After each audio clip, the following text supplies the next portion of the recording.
যারা স্বাধীনতা গণতন্ত্র সমাজতন্ত্রের পতাকা উঠিয়ে আন্দোলন করেছে তাদের প্রতি আমরা শ্রদ্ধা নিবেদন করি। আজকের এই দিনটি আমরা আমাদের রাজ্য কেন্দ্র সহ আমাদের রাজ্যের বিভিন্ন অঞ্চলে আমরা একই সাথে পালন করছি, উদযাপন করছি। 27 তারিখ থেকে 30 তারিখ পর্যন্ত আমরা বিভিন্ন সামাজিক সাংস্কৃতিক কাজগুলো পরিচালনা করছি। রক্তদান শিবির, দুস্থদের মধ্যে শিক্ষা সামগ্রী বিতরণ থেকে শুরু করে বৃক্ষরোপণ সহ আমরা বিভিন্ন আজকের এই দিনটি উদযাপন করি।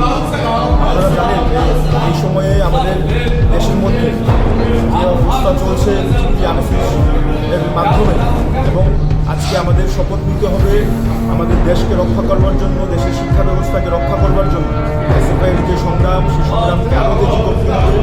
দেশের মধ্যে সাম্প্রদায়িকতাকে পুঁজি করে ধর্ম বর্ণের নামে রাজনীতিকে যে অবস্থা তৈরি করছে দেশের শাসক দল, রাজ্যের শাসক দল, সমাজকে একজোট করতে হবে এবং এই ফ্যাসিবাদী সরকারের বিরুদ্ধে ছাত্রদের পথে নামাতে হবে। আমরা আজকের এই দিনটিতে আমরা প্রতিজ্ঞা নিচ্ছি বা শপথ নিচ্ছি আরএসএস বিজেপি যে ভিন্ন রাজনীতি করছে, এই রাজনীতির বিরুদ্ধে ছাত্রদের আরও বেশি সামনের সারিতে দাঁড়িয়ে আরও বেশি ঐক্যভাবে সংগ্রাম গড়ে তুলতে হবে এবং এই সংগ্রামের মধ্যে দিয়ে সবার জন্য শিক্ষা, সবার জন্য কাজ, এই দাবিতে আমাদের যে সংগঠন যে পথ চলা শুরু করেছি সে পথ চলা এখনও চলছে।